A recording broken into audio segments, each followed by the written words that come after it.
আজকে আমি আপনাদেরকে দেখাবো একটি টিন শেড ঘরের ওয়ারিং। আমি কাজটা সম্পূর্ণ করলাম, ঠিক আছে।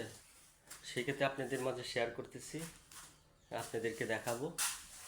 তো মূলত কে কীভাবে কাজ করেন জানি না, তা আমি কিভাবে কাজটা করলাম সেটাই আজকে আপনাদের মাঝে তুলে ধরবো। তো দেখেন, এটা হচ্ছে একটা কিচেন রুম, পাকঘর আমি ওই যে এইখানে আপনার একটা রাইস কুকারের লাইন দিয়েছি। তারপর লাইনটা এদিক দিয়ে নিয়ে আসা এখানে একটা বাতির লাইন করলাম। তারপর আবার লাইনটা এদিক দিয়ে নিয়ে এই না একটা ফ্যানের লাইন রেখে দিছি। এসে পরবর্তী বাড়িওয়ালা লাগাবে। তারপরে এই যে দরজার পাশেই পাকঘরের জন্য একটা সুইচ বোর্ড রাখা হয়েছে। সুইচ বোর্ডে আছে 3টা সুইচ, একটা ইন্ডিকেটার, একটা সকেট। তারপর এই লাইনটা, এই সুইচ বোর্ডের লাইনটা আসছে ওই যে এদিক দিয়ে আসা এখানে আপনার একটা পুরা বাড়ির জন্য একটা ডিপি সার্কিট ব্রেকার লাগাইছি। ডাবল ভোল একটা সার্কিট ব্রেকার লাগাইছি। সার্কিট ব্রেকার থেকে আউড়োয়া ওই এই লাইনটা, মেন লাইনটা এই ঘরে গেছে, এই ঘরে গেছে। তারপর বাথরুম গোসলখানা আছে। তো এই ঘরটার মধ্যে আমি কি লাইন করছি সেটাই আমি আজকে আপনাদেরকে দেখাবো। এই ঘরের মধ্যে হচ্ছে এখানে আছে 2টা বাতি। এই পুরা ঘরটার মধ্যে 2টা বাতি আছে।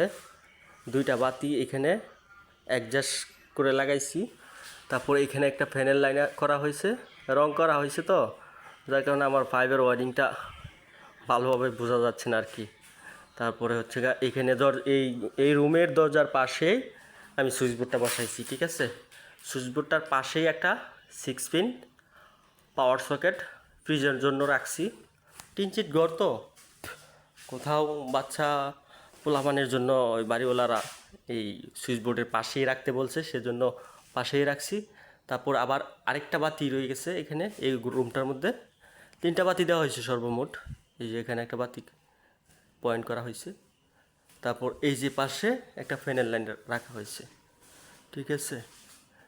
তো ফ্যানে এখনও জ্বলাই নাই। তো আজকে আমি এখন দেখাবো হচ্ছে বাথরুমে আমি কি দিছি। বাথরুমে দিছি হচ্ছে বাথরুম গোসলখানার সামনেই একটা সুইচ বোর্ড বসাইছি। সুইচ বোর্ডের বাথরুম গোসলখানার সামনে ছোট্ট একটা জায়গা রয়েছে, যে জায়গাটার মধ্যে একটা বাতি পয়েন্ট করা হয়েছে, ঠিক আছে। বাথরুমের এই পাশে আমি আপনাদেরকে দেখাই। এই পাশে একটা বাতির লাইন করা হয়েছে। এই যেটা হচ্ছে বাথরুম। তারপর এটা হচ্ছে গোসলখানা, এই পাশে একটা বাতির লাইন করা হয়েছে। তো এই ছিল আজকের ভিডিও। সবাই ভালো থাকবেন, সুস্থ থাকবেন। আল্লাহ হাফেজ।